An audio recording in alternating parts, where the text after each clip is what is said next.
Major general retired Syed वजाहत हुसैन जिंदगी की 84 बहारें देख चुके हैं। अपनी पेशा वराना जिंदगी में वो जनरल ग्रेसी के एडीसी भी रहे और कई अहम जिम्मेदारियां अदा की। तहरीक पाकिस्तान से वाबस्ता अपनी यादों को दोहराते हुए उन्होंने बताया कि पाकिस्तान के क़याम की राह में रुकावटें पैदा करने के लिए कई साजिशें की गईं, लेकिन कायदे आज़म मोहम्मद अली जिन्ना ने अपनी दूरअंदेशी और तदब्बुर की बदौलत इन साजिशों को नाकाम बनाया। पाकिस्तान के मुख्तलिफ अदवार का तस्करा करते हुए उन्होंने कहा कि फील्ड मार्शल अयूब खान और जुल्फ़िकार अली भुट्टो दानिशमंद और लायक हुक्मरान थे, जबकि जनरल ज़ियाउल हक को किस्मत की मेहरबानी ने बुलंदी पर पहुंचाया। साबिक फौजी हुक्मरान general retired Pervez Musharraf command and staff college Quetta में जनरल वजाहत हुसैन के शागिर्द रह चुके हैं।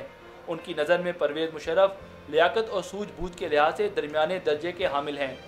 वो इस बात पर अफसरदा हैं कि कायदे आज़म के बाद आने वाले हुक्मरानों ने ज़ाती मुफादात को मुकद्दम जाना। अगर फील्ड मार्शल अयूब 67 में इलेक्शन करा देते या स्पीकर को हैंड ओवर कर देते गवर्नमेंट, बजाय इसके कि वो याया खां को दें और मिलिट्री गवर्नमेंट लाएं, कि ऐसा हो जाता तो मुल्क आगे चलना शुरू हो जाता।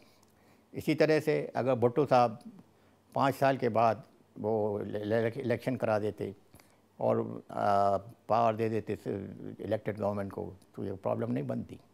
जो कोई भी आया है वो जब ज़ियाउल हक ने टेक ओवर किया है, और मैंने अपनी किताब में बताया है, वो 90 डेज़ के लिए आए थे कि 90 डेज़ पे उन्होंने कहा कि मैं 91 दिन सीटी बजा दूंगा, इलेक्शन करा दूंगा और I will act as the referee, और उसके बाद मुल्क में सिविल गवर्नमेंट आ जाएगी। किसी ने नहीं किया और इसी वजह से गड़बड़ शुरू हो।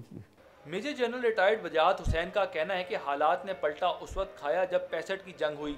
उनके बकौल ये जंग टाली जा सकती थी और इस जंग के बाद पाकिस्तान के हालात दिन ब दिन ख़राब ही होते चले गए। Things started going wrong from 1965 war, which should have been avoided.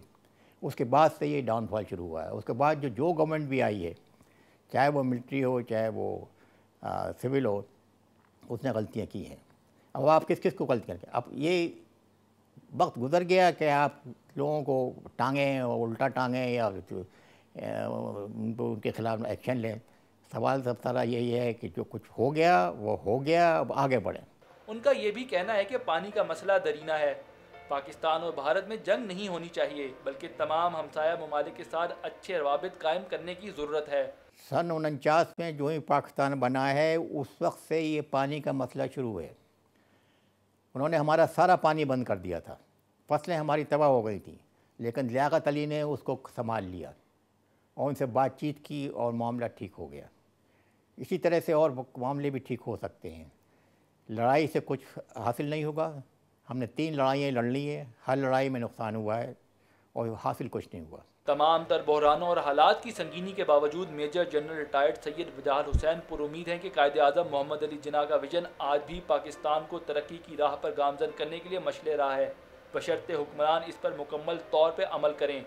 Cameraman Zahid Shafi के साथ काजिम रिजवी, सिटी 42।